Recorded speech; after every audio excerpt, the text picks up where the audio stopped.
Bueno, hacer el favor de acercaros un poco. Tenemos espacio para poder guardar distancia y estar un poco más juntos también, que nos damos ánimo y compañía.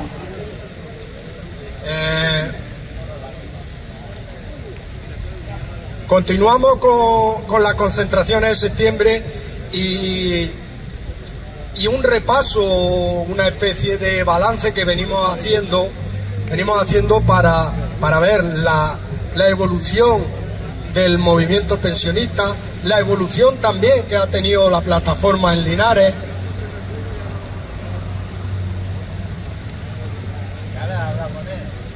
La evolución que ha tenido la plataforma en Linares,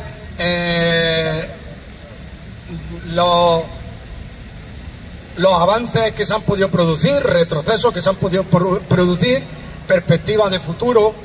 En esa continuación podemos debatir hoy sobre las perspectivas de futuro del movimiento pensionista y también poniéndolo un poco en la situación de comparación con los sistemas públicos y la situación de las pensiones a nivel europeo, a nivel de nuestro entorno, los países de nuestro entorno. En primer lugar, decir que para esta continuación ya sí venimos anunciándolo 2 o 3 semanas. Por fin, este viernes 29 a las 10:30 de la mañana, en el Salón de Actos de la Casa de la Cultura, tenemos la Asamblea de Linares para tranquilamente debatir sobre estos temas, tomar decisiones, cómo siguen las movilizaciones, si siguen o si no siguen, en qué forma, para tomar decisiones sobre el futuro del movimiento pensionista, el futuro de la plataforma esta de Linares, el futuro del movimiento pensionista a nivel andaluz. Para hacer todo ese balance, toda esa reflexión con las aportaciones y el punto de vista del mayor número de personas posible. Por eso hago un llamamiento y hacemos un llamamiento a que todos los que podáis, el viernes a las 10:30 de la mañana estéis allí. También esto se enmarca dentro de una asamblea a nivel andaluz que vamos a hacer, donde cada una de las plataformas que vamos a acudir pues llevará sus conclusiones y pondremos en común todas las conclusiones a nivel andaluz. Entonces se va a elegir 3 personas para que asistan, con esas conclusiones, que asistan a la asamblea que se celebrará en Sevilla el 7 de octubre. Entonces, lo dicho, os hago un llamamiento de que todo el que pueda asista, que es importante la participación y la opinión de todos. Decía que haciendo ese balance ahora podemos revisar los aspectos que queramos, pero ha llamado la atención 2 publicaciones en esta semana que habría que relacionarlas porque todo está interrelacionado, y más en España y en los países de nuestro entorno, que estamos en la Unión Europea, que es una organización supranacional, algunas veces con competencia en algunas materias sociales y otras veces, si no con competencia, con capacidad de inspiración sobre las políticas sociales que se desarrollan en los países miembros. Hemos tenido, como decíamos, 2 noticias que se pueden relacionar, una muy directa, y es que han hecho el gobierno de Alemania ha hecho un balance del sistema público de pensiones, sobre todo a una pregunta de cuántas personas en Alemania seguían trabajando después de la jubilación. A una pregunta en el Parlamento de cuántas personas en Alemania seguían trabajando después de la jubilación. Los datos son estremecedores, por lo menos a mi juicio. A ver cómo lo valoráis. 1.123.000 personas en Alemania después de la jubilación están trabajando. La mayoría de ellos, una inmensa mayoría, algunos por prolongación voluntaria de la edad de trabajar, la mayoría de ellos, alrededor de 800.000 personas con lo que ellos llaman mini-job, mini-trabajos, que no son una prolongación de que yo trabajo de catedrático en la universidad y quiero prolongar 2 años más mi edad de jubilación, sino que se jubilan y obtienen un trabajo en otra materia, en otro trabajo, en otra profesión que no ha sido su profesión de su vida, pero que lo tienen como complemento para poder complementar sus ingresos porque no llegan a fin de mes. Hace ya tiempo que se empezó a instaurar esta política de los mini-jobs en Alemania, pero paulatinamente va aumentando el número de pensionistas que tienen que acogerse a ese tipo de trabajo. Son trabajos por los que obtienen alrededor de 500 euros al mes y trabajos que están primados por el gobierno en cuanto a cotizaciones, conceden una serie de beneficios a los empresarios en cuanto a cotizaciones, exención de algunas cotizaciones en materia de desempleo, de dependencia, algunas cotizaciones. Esto refleja, como decíamos, lo podemos situar en el entorno de la Unión Europea. Esto refleja lo que siempre viene ocurriendo cuando vemos declaraciones de algunos organismos como los comisarios en materia social de la Unión Europea, como el Consejo Europeo, en materia de algunas recomendaciones que dan, cuando dan recomendaciones de prolongar la edad de jubilación, cuando dan recomendaciones de fomentar pensiones privadas, fomentar la contratación de pensiones privadas, siempre el fondo, como veréis, siempre el fondo es establecer incertidumbre sobre cuando las personas lleguen a la edad de jubilación, si tendrán recursos suficientes para poder llevar una vida digna. Establecer siempre incertidumbre que fomente precisamente esa prolongación de la edad de jubilación, o que fomente esa contratación y esa venta de productos financieros con los que, por supuesto, las empresas financieras y aseguradoras obtienen unos beneficios.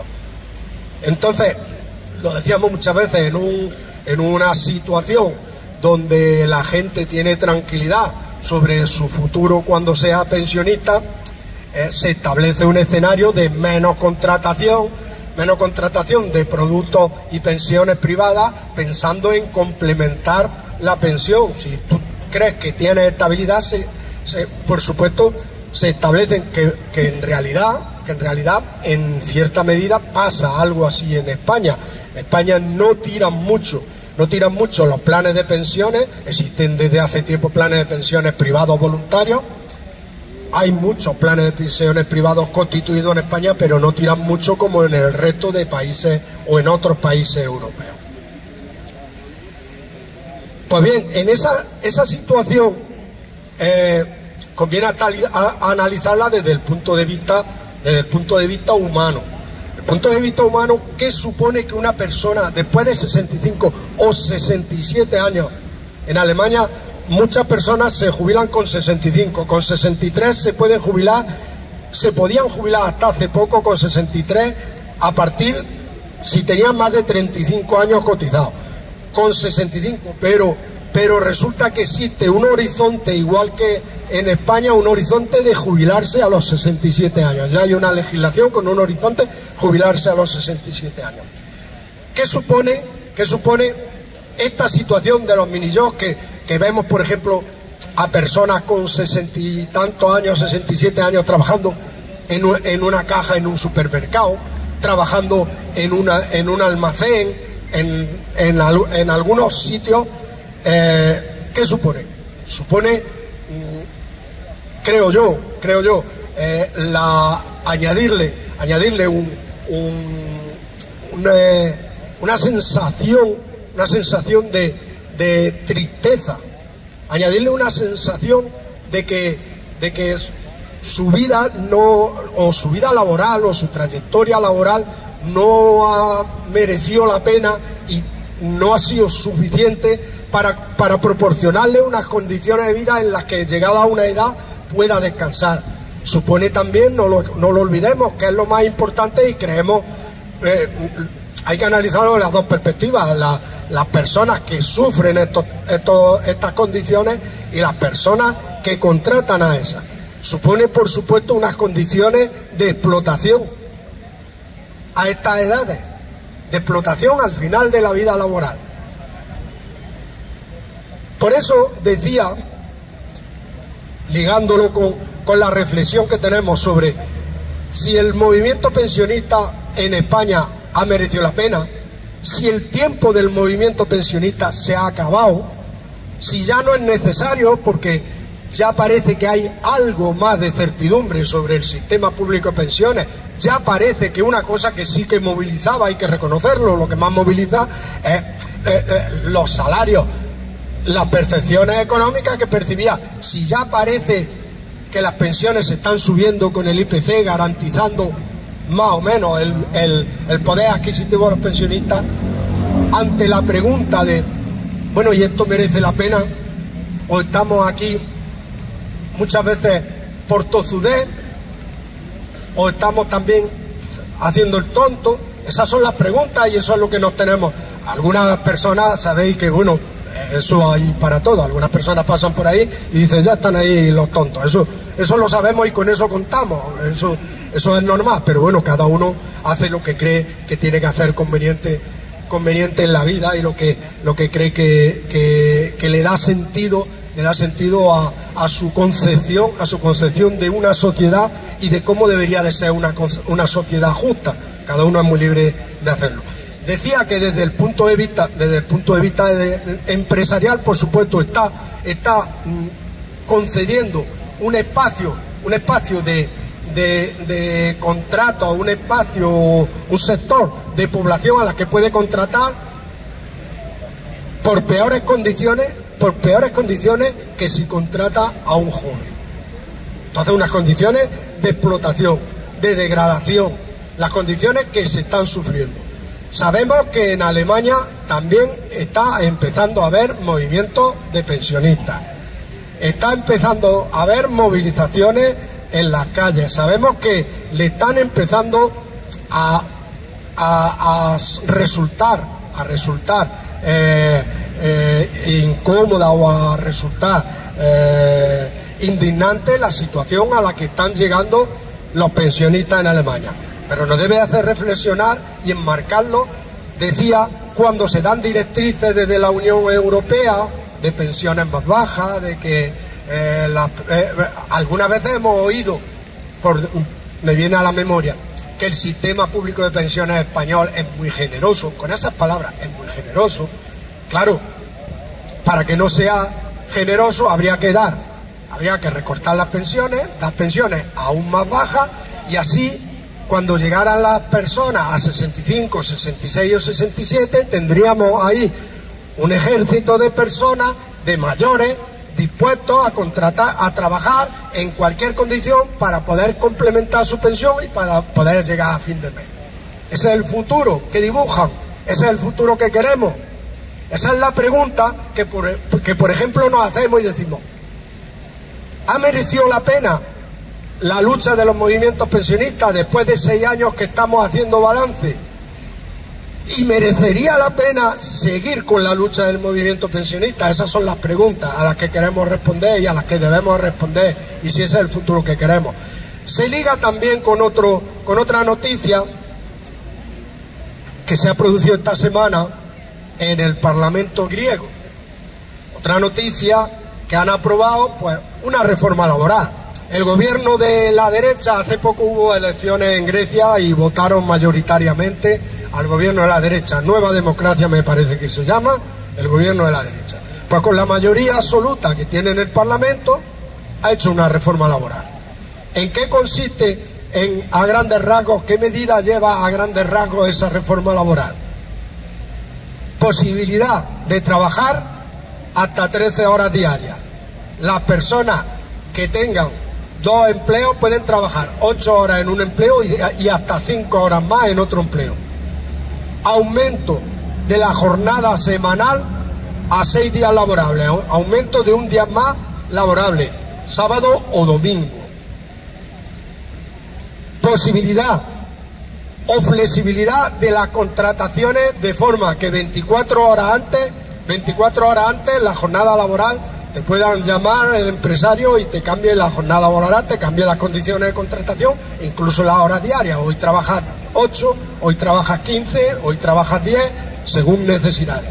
Incluso creación de una especie de contrato de guardia, contrato como de guardia, que con 24 horas de antelación te avisa el empresario y te dice si vas a trabajar, cuántas horas vas a trabajar, dónde vas a trabajar, pensado especialmente a lo mejor para algunos sectores como hostelería, para algunos sectores de ese tipo. Entonces, en esa reflexión, aunque muchos me diréis, la pregunta que estás haciendo y que llevas mucho tiempo haciendo, de si merece la pena o no merece la pena, casi la contestas tú muchas veces. Vale, es retórica, por lo menos por mi parte, pero no quiere decir que todo el mundo piense igual. Por mi parte sí es una pregunta retórica, porque eso no viene nada más que a confirmar que merece la pena que en el futuro, cada paso que tú das atrás, cada paso que los trabajadores, que los pensionistas como trabajadores anteriores o pensionistas en el futuro, cada paso que tú das atrás, cada vez que no atendemos una movilización conjunta exigiendo o pidiendo mejores condiciones de trabajo, mejores salarios, mejores cotizaciones, mejores pensiones, cada vez que no atendemos y nos quedamos sentados en nuestra casa en el sofá, es paso que están avanzando los que por otro lado no quieren nada más que su beneficio. Pero claro, nosotros también podemos decir, y nosotros también queremos nuestro beneficio, claro, pero nuestro beneficio es mucho más noble, porque nosotros pedimos nuestro beneficio y el beneficio de todo el conjunto y el beneficio de la mayoría, no como estamos hasta ahora, que los beneficios y la creación de riqueza se está repartiendo cada vez en menos manos, pero además cada vez en más cantidad, cada vez las menos manos que acumulan esa riqueza están acumulando más cantidad. Para eso solo hay una forma en el balance.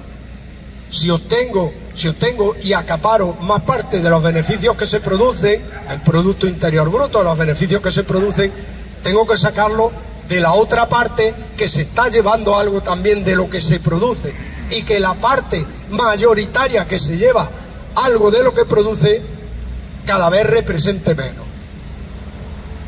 A eso se reduce, y se reduce en pensiones, y se reduce también en salarios, y se reduce en condiciones de trabajo, y se reduce en jornada laboral. A eso se reduce, en eso estamos. Que no se nos olvide, hacemos movilizaciones cuando vemos, por ejemplo, vamos a ligarlo con la sanidad. Cuando vemos que se detraen recursos de la sanidad pública, la que se paga con los impuestos de todos. Cuando vemos que se detraen recursos y se destinan a la sanidad privada, se está reduciendo a eso, al reparto de los recursos. No se reduce a nada más.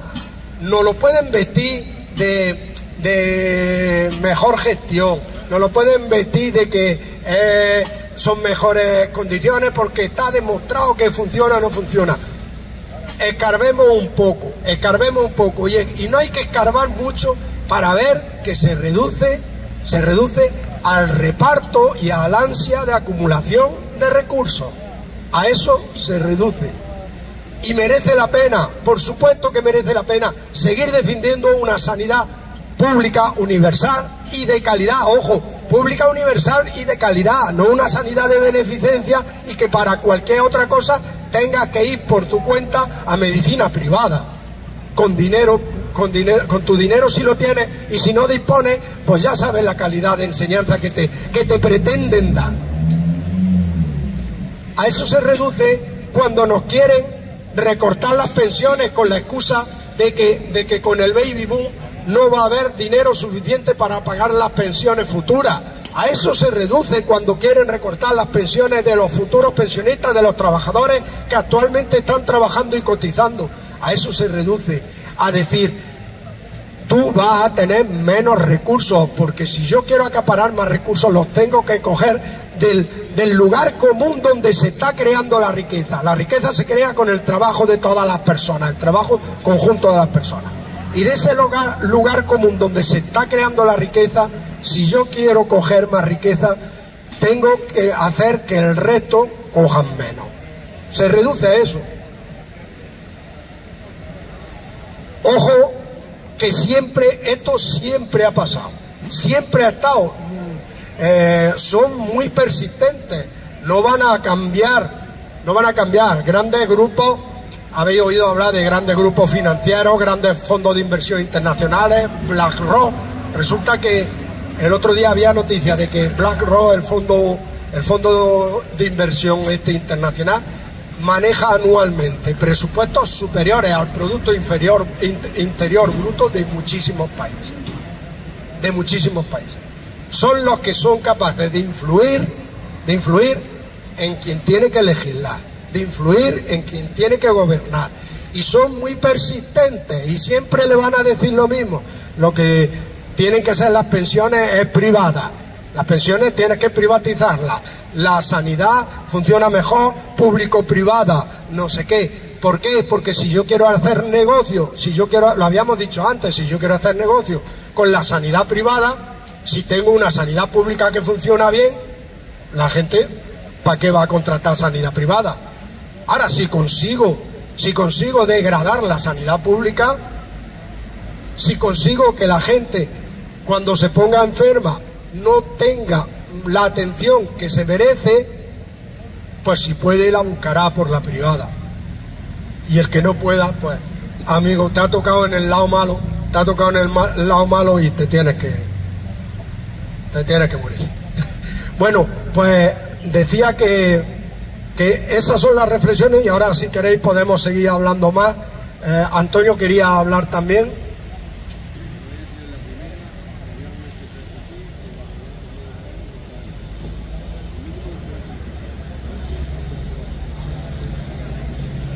Buenos días.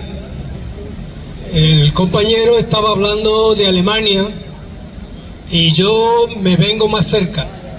Voy a hablar de Francia y voy a hablar de algún español que nos han abierto las luces. Francia, allí sí ha habido manifestaciones a favor de las pensiones, pero no solamente los pensionistas, sino la gente joven que mira el mundo por dónde va y sabe que el trabajo es un bien escaso.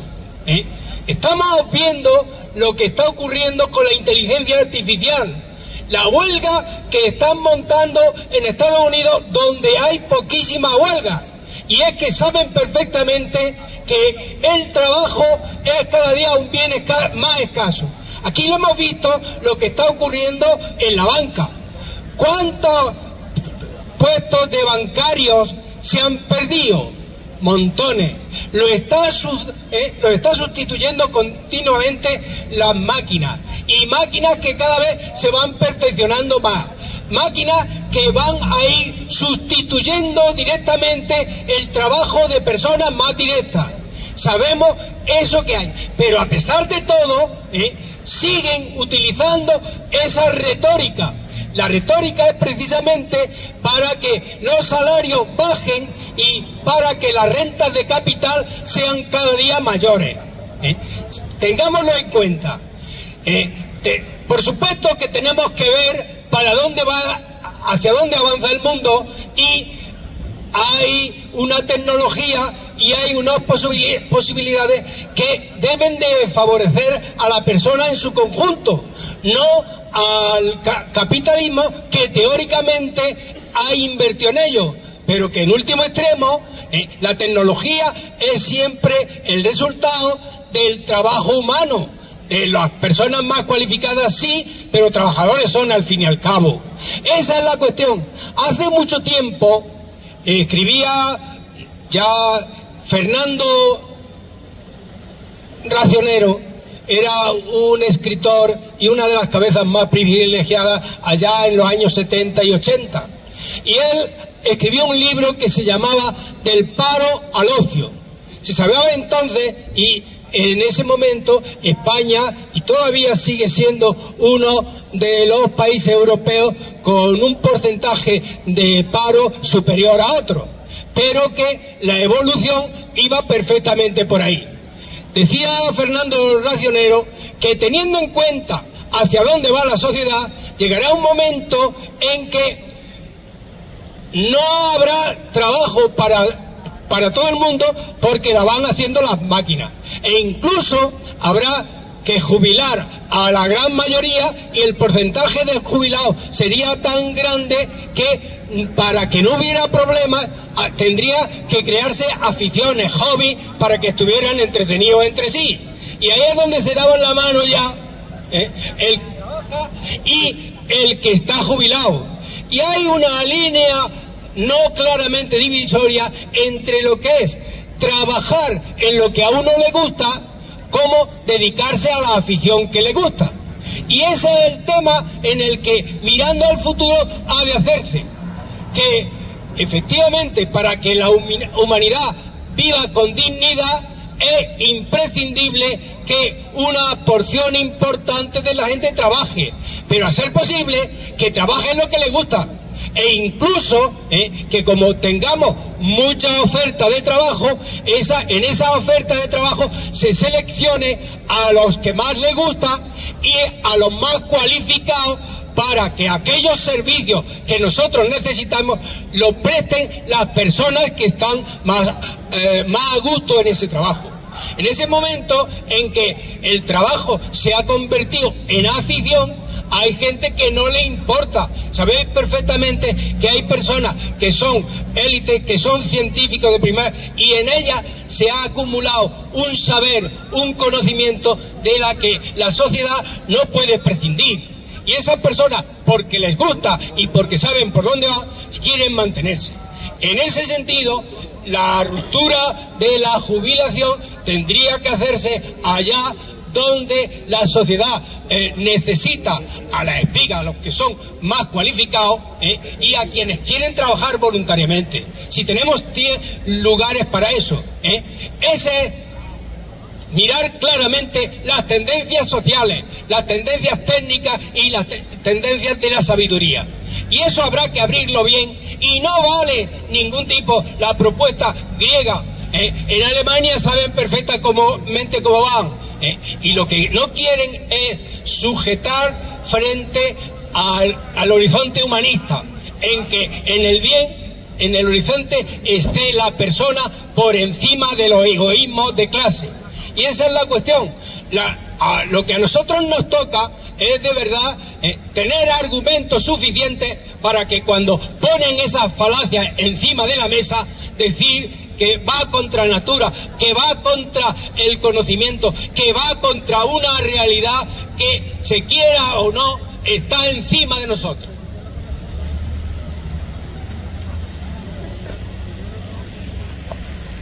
A ver, ¿alguien más? ¿Alguien quiere decir algo?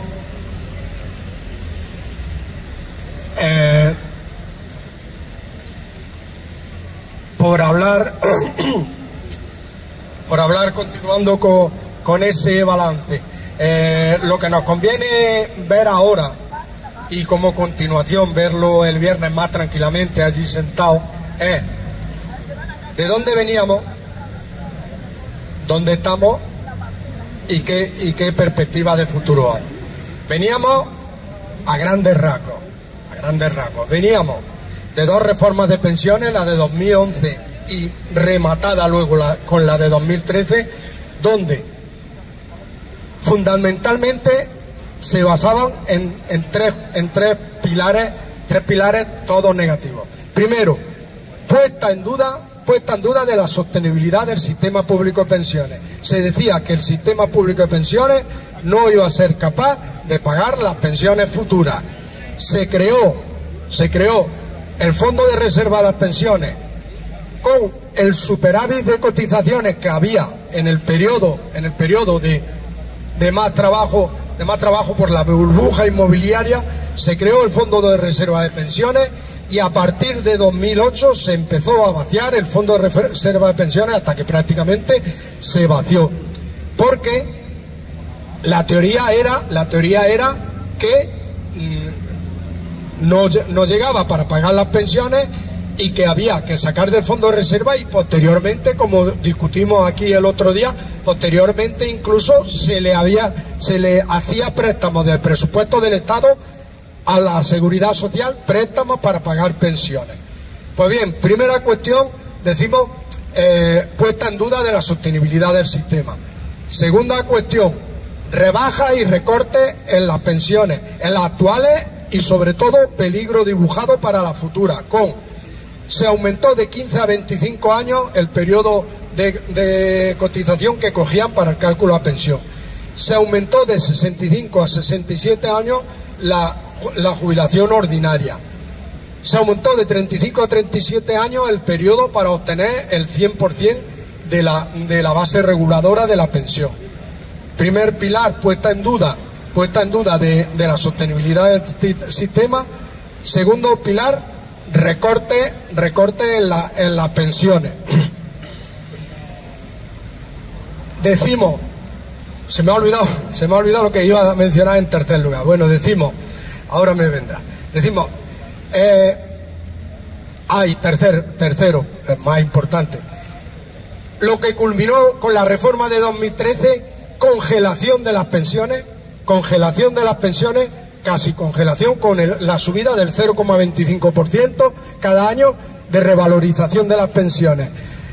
Dentro de la puesta en duda, dentro de los recortes para poner en duda las pensiones futuras, se creó y se diseñó lo que llamaban el factor de sostenibilidad. El factor de sostenibilidad no era otra cosa que aplicarle una fórmula a las pensiones iniciales que las recortara en un tanto por ciento calculado según las perspectivas de vida que hubiera en 2040 o en 2050. Esa rebaja podría ser gradual cada año según las perspectivas de vida que hubiera, en función también, pensando en que el aumento de la edad media podría hacer que hubiera más años de las personas cobrando esa jubilación. Pues bien,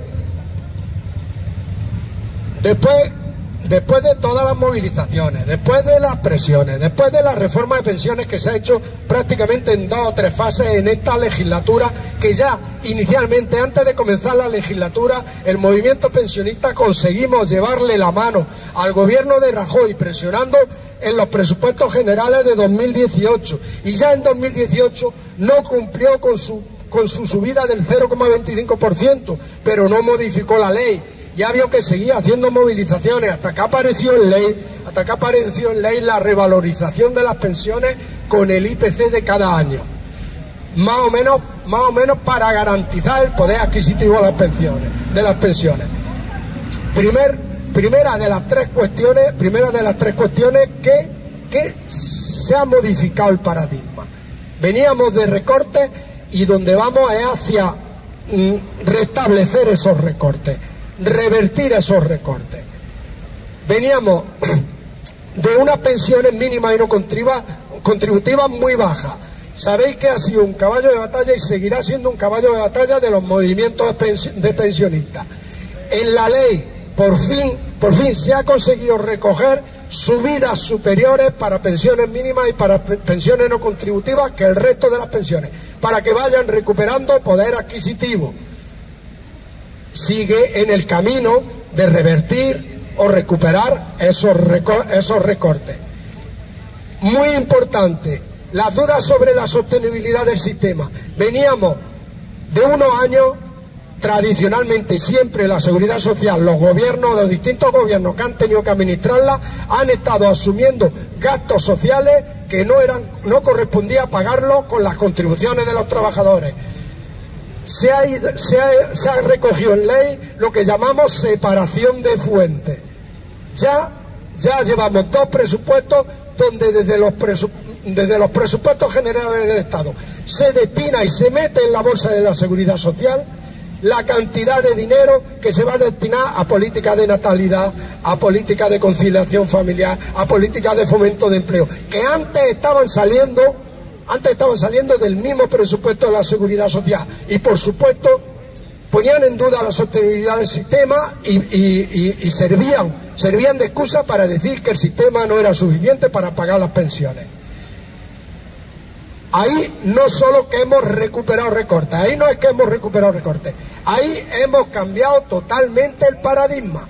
Se ha cambiado el paradigma porque de pensar en que el sistema no era sostenible, con la separación de fuentes se arroja total claridad sobre los gastos que tienen que salir de las cotizaciones y los gastos que tienen que salir de los presupuestos. Pero se continúa con la última reforma que se aprobó en marzo del 23. Se continúa con la última parte de la reforma, creando una cuestión que veníamos repitiendo en las movilizaciones, en nuestros documentos, en las reuniones con los distintos estamentos del gobierno, en las reuniones con los partidos políticos para que llevaran propuestas de ley al Parlamento. Y la cosa que veníamos repitiendo es que las pensiones tienen que ser sostenibles. Las pensiones están garantizadas en la Constitución, y para dar cumplimiento a esa garantía de la Constitución se tiene que llegar a la suficiencia por la vía de aumentar los ingresos, no por la vía de recortar las pensiones. Pues bien, como decía, en esta reforma se han creado tres mecanismos que aumentan los ingresos pensando en las pensiones futuras. El mecanismo de equidad intergeneracional, que es una cotización extra que va al fondo de reserva para cuando exista más compromiso de gasto en pensiones. El de tope, o quitar el tope a las cotizaciones de las pensiones máximas. Sabéis que lo veníamos diciendo muchas veces, múltiples veces, en las concentraciones. Hay una cantidad, en los salarios más altos, hay una cantidad que se quedaba sin cotizar. Esa cantidad que se quedaba sin cotizar suponía mucho dinero. Se estableció un mecanismo gradual para ir eliminando ese tope a la cotización gradualmente hasta 2040. Y se ha creado en ese periodo que gradualmente las pensiones máximas, los salarios máximos se quedan sin cotizar una parte. En ese periodo se ha creado lo que se llama cuota de solidaridad, que es de la parte que se queda sin cotizar, se crea una cuota de solidaridad que anualmente se va ingresando también en el fondo de reserva. Pues como decíamos, ahí es más importante, ahí no se trata de revertir recortes. Ahí lo que se trata es de que se ha cambiado totalmente el paradigma. Primero, separando bien los gastos para que exista certidumbre de qué gastos tiene la Seguridad Social, qué ingresos y qué gastos, exista claridad sobre las cuentas. Y segundo, si va a hacer falta más dinero para pensiones en el futuro, creando mecanismos desde hoy, para un fondo de reserva por la vía de los ingresos. Cambia totalmente el paradigma por la vía de los ingresos. Si va a haber más gastos, que existan más ingresos. No, si va a haber más gastos, recorto las pensiones y entre todos os repartir los recortes. Cambia totalmente el paradigma. Y llegamos a la tercera parte. ¿Qué perspectiva de futuro hay y qué queda para el futuro? Queda para el futuro mucho. Porque, como decimos, hemos empezado viendo o intentando dibujar torpemente el contexto internacional. Queda mucho, queda garantizar las pensiones de los futuros pensionistas, queda garantizar la sostenibilidad del sistema público de pensiones, que es lo más importante. Pero queda también varios recortes que produjeron las reformas de pensiones de 2011 de 2011 y 2013 que no se han revertido, que no hemos sido capaces de revertirlos, que no hemos sido capaces ni con las movilizaciones, ni con el convencimiento a los legisladores, ni con el convencimiento al gobierno, ni con el convencimiento a los grupos políticos. No ha habido condiciones para modificarla.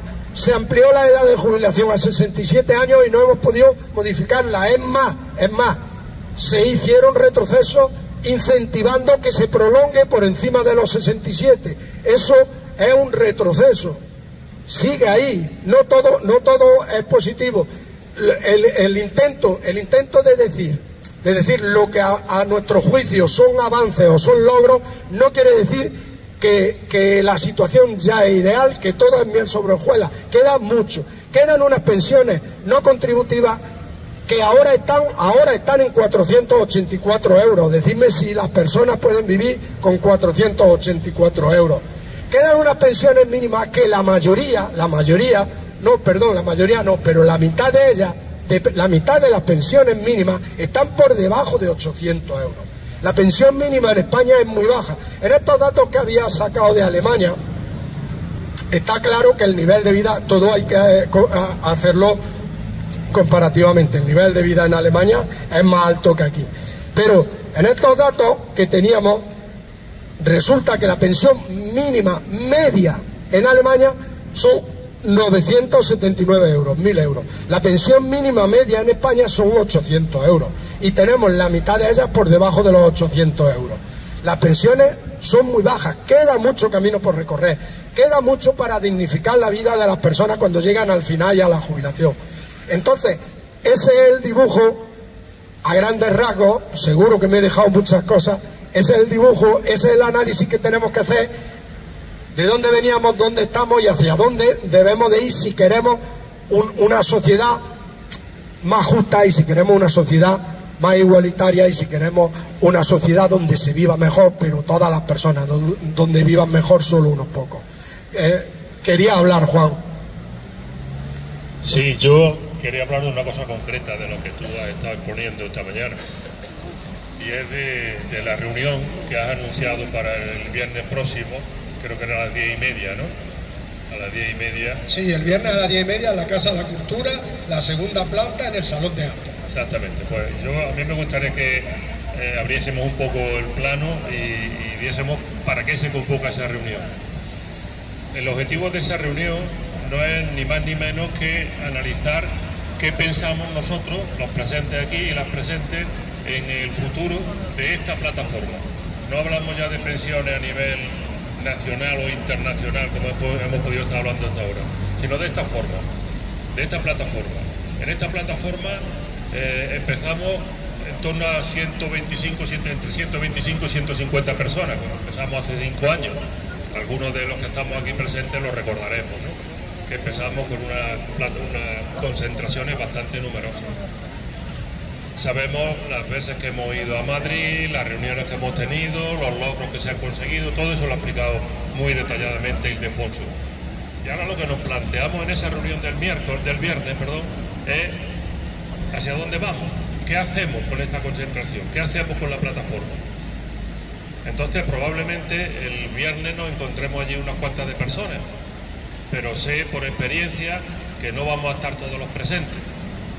Actualmente ahora mismo estamos unos 30, a lo mejor hemos llegado casi a 40 o 45 durante la mañana, ya quedamos unos 30. Pero yo lo que pido es que los que piensen, las personas que piensen que no van a poder estar el viernes allí, que pongan aquí qué es lo que piensan. Que pongan aquí qué es lo que piensan.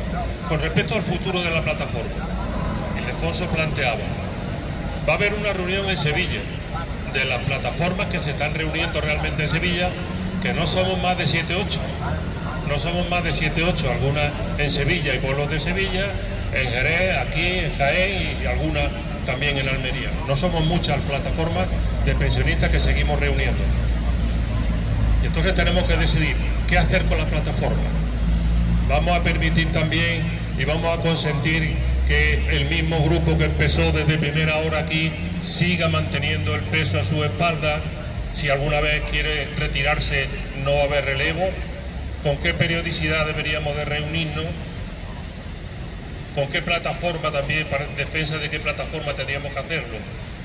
Y yo creo que lo que pido es que a las personas, como digo, repito, a las personas que no vayan a estar el viernes sería interesante conocer su opinión, porque el viernes se va a tomar una decisión, posiblemente se vote y todo, para llevar una votación a Sevilla, y en Sevilla se tomará la decisión de qué se hace con el movimiento andaluz. Entonces sería interesante que las personas que no pueden estar allí, pues hablasen y dijesen cuál es su opinión sobre el futuro en concreto de la plataforma de pensionistas del Linares. Muy bien, gracias. Si quiere, creí que era los de Úbeda. Si quieren los de Úbeda, que están más lejos y probablemente no puedan venir, si quieren expresar su opinión también. Yo voy a expresar mi opinión porque efectivamente el viernes no tengo muy claro que vaya a estar, y mis compañeros me imagino que tampoco. Además es San Miguel, patrono de Úbeda, y lo suyo es que estemos en los toros pillando un peo de consideración, en los toros para apedrear a los toreros. Coño, hay que decirlo tú. Yo no puedo decir los delitos en voz alta, es que vienen y me llevan. Bueno, entonces yo simplemente quiero decir que hay que seguir, hay que seguir. Aquí hay dos cosas incuestionables en este plantón. Uno es que cuando acaba de hablar Ildefonso le tiene que contestar Antonio, eso es incuestionable, nadie lo va a poner en cuestión. Y la otra cuestión es que tenemos que estar aquí todos los miércoles, en verano a las 10, los lunes, perdón, en verano a las 10, y a partir de cuando empiece el otoño a las 11. Eso es incuestionable. ¿Por qué eso? Porque quien mueve el mundo somos nosotros, los ciudadanos. Los ciudadanos. Porque los gobiernos que tienen la fuerza y la posibilidad de mover y mejorar el mundo son ciegos, ¿vale? Cobardes, ciegos, pero vamos a ser buenos. Vamos a empezar bien para que no. Y entonces, ¿quiénes tenemos que llevarlos de la mano? Nosotros. El día que nosotros perdamos conciencia de que somos protagonistas de nuestro futuro, se va todo a tomar por culo. Rima y es verdad. Ya está. Muy bien, muchas gracias. Lo que ha hecho Juan, déjale. Lo que ha hecho Juan y era conveniente. Es como dicen en el argot futbolístico, bajar la pelota al suelo. Lo que íbamos a discutir allí el viernes también se puede discutir aquí, y puede ser un inicio y una reflexión para continuarlo el viernes. Yo digo un poco que cada vez que estoy aquí, aunque fuéramos menos, yo en mi casa y aquí pienso en la gente que en el País Vasco empezaron a conseguir que hasta el mismo Rajoy tuviera que seguir las pensiones. Entonces, sí, ya se sabe que en el mundo la gente toma el miedo que quiere, pero quienes lo tenemos seguro, yo sigo todavía pensando en quienes salen todos los días, todos los lunes o alguna vez a la semana en pro de lo que... Por una vez hemos estado de acuerdo mi amigo Pepe y yo. Bueno, ¿alguien más? Venga, ¿alguien más? Déjale a Antonio. Juan.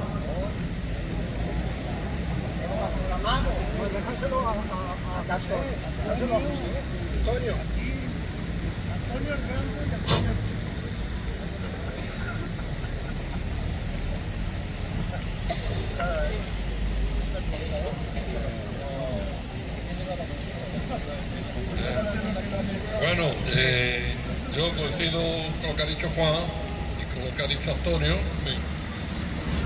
y voy a ser breve, pero pienso que si yo no puedo asistir a esa asamblea de tal, por circunstancias familiares o lo que sea, pienso que esta plataforma debe de seguir, porque ya no se trata de nosotros, no es solo nosotros, hay que pensar también en los que vienen detrás, ¿no? Hay que pensar en nuestros hijos, y nietos, ¿no? Entonces, esto debe de seguir adelante, porque este año no han subido en 8 y pico %, eso no quita que cambie el gobierno, cambie el sistema regional y no vuelva. Y de aquí a unos años, entre otros, y nos cogeré las pensiones o nos subo 0,25 con dice Rajoy, ¿no? Por poner un ejemplo, ¿no? Entonces, pienso que esto debe de seguir. Por supuesto, no debe de perderse esta unión que hay aquí, que somos pocos, no debe de perderse y seguir luchando para que las pensiones por lo menos sean dignas y tengan la altura del IPC y esas cosas que hemos conseguido, ¿no? Gracias a estos años de lucha y a estos años de unión, ¿no? Si hubiéramos sido más, mucho mejor, ¿no?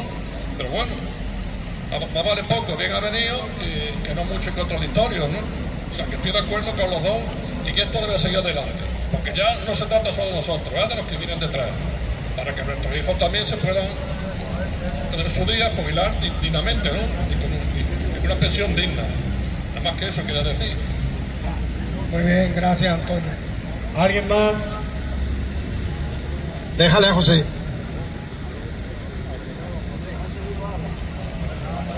Sí, compañeros, compañeras, nosotros cuando empezamos aquí estuvimos, cada vez íbamos a más, pero bueno, por circunstancias, por lo que no sabemos, cada vez vamos menos. Pero yo os voy a decir una cosa, compañeros y compañeras, nosotros debemos seguir aquí en la calle, aquí es donde tenemos la lucha, y todos los días tenemos aquí la lucha, y la lucha la tenemos que continuarla, compañeros y compañeras. Yo a mi parecer tenemos que seguir luchando por las pensiones nuestras, por las de nuestros hijos y por las de nuestros nietos cuando vengan. Vale, compañeros y compañeras, porque gobierne que gobierne. Las pensiones se defienden. Gobierne que gobierne. Las pensiones se defienden. Ahí está, compañeros y compañeras. Muy bien. ¿Alguien más? Bueno, pues lo dicho, el viernes encarecidamente todo el que pueda ahí en la Casa de la Cultura, y el próximo lunes continuamos con las concentraciones aquí, ¿de acuerdo? Gracias por vuestra asistencia.